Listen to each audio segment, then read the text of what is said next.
அஸ்ஸலாமு அலைக்கும் வரஹ்மத்துல்லாஹி வபரகாத்துஹு. இப்போ அமெரிக்காவில் டொனால்ட் ட்ரம்ப் புதிய உத்தரவு கொண்டு போட்டிக்கிறாரு. என்னத்தென்னு சொன்னால் நேரத்தோட ஒரு 5-6 நாட்டுக்கு தடை விதிச்சிருந்தார் அவருடைய நாட்டுக்கு வரதுக்கு.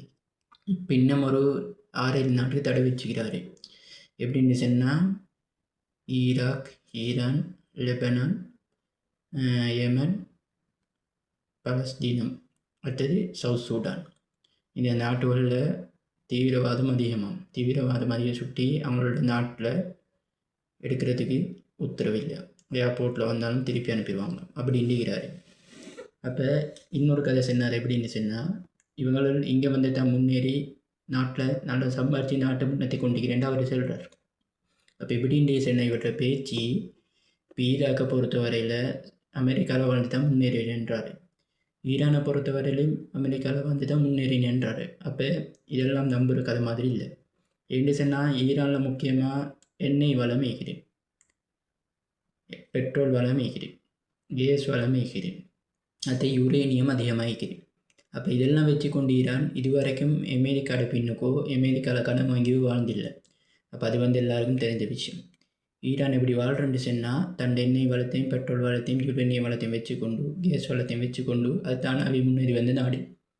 மற்ற நாடுகள் மாதிரி அமெரிக்காலேயோ யுஎன்எஃப்லேயோ யூனிசெஃப்லேயோ ஈரான் வந்து கடன் வாங்கல. ஈரான் கடன் வாங்காமல் வாழ்கிற நாடு என்று சொல்கிற அளவுக்கு ஈரான் முன்னேறிகிறது. அது போதாததுக்கு இப்போ அமெரிக்கா என்னத்தை சொல்கிறான்ட்டு சொன்னால் எங்கள்கிட்ட கடன் வாங்கி தான் ஈரான் முன்னேறினன்றார். இது போல் இந்த நாட்டுகளுக்கும் வந்து வாழ்கிறதுக்கு தகுதி இல்லைன்னு சொல்லுகிறார். அடுத்தது தீவிரவாத நாடுன்று வேறு அவரை சொல்லுகிறார். அப்போ முழுக்க இந்த தீவிரவாதத்தை உருவாக்கினது யார்? அமெரிக்கா. அது எல்லாருக்கும் தெரிஞ்ச விஷயந்தான். அப்போ இந்த தீவிரவாதத்தை உருவாக்கினதே அமெரிக்கான்னு சொன்னால் இது பொருள் பின்னுக்கு வர நாடுகளில் இவர் தீவிரவாதம் என்று பேர் சூட்டுறாரு. அப்போ இதுக்கெல்லாம் காரணம் அமெரிக்கா தான். இப்போ அமெரிக்கா பொறுத்தவரையில் டொனால்ட் ட்ரம்ப் நினைச்சிட்டிருக்கிறாரு அவர் தான் முன்னேற நாடுண்டு. ஏற்கனவே சவுதியில் பேத்து 1 ட்ரில்லியன் கடனை வாங்கிட்டு வந்திருக்கிறார். கட்டாரில் பேத்து 1.2 ட்ரில்லியன் கடன் வாங்கிட்டு வந்தார் டாலர் கணக்கு.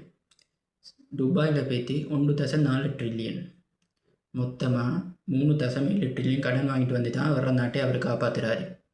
அப்போ இவர் என்னத்தை சொல்கிறாருன்னு சொன்னால் இப்போ எங்கள்கிட்ட கடன் வாங்கித்தான் மற்ற நாடுகள் முன்னேறிக்கிறீ, எங்கள்கிட்ட வந்து தான் மற்ற நாடுகள் முன்னேறிக்கிறீ, எங்கள்கிட்ட நாட்டில் தொழில் செஞ்சு தான் மற்ற நாடு வளமாக்கிறீ அப்படின்றாரு.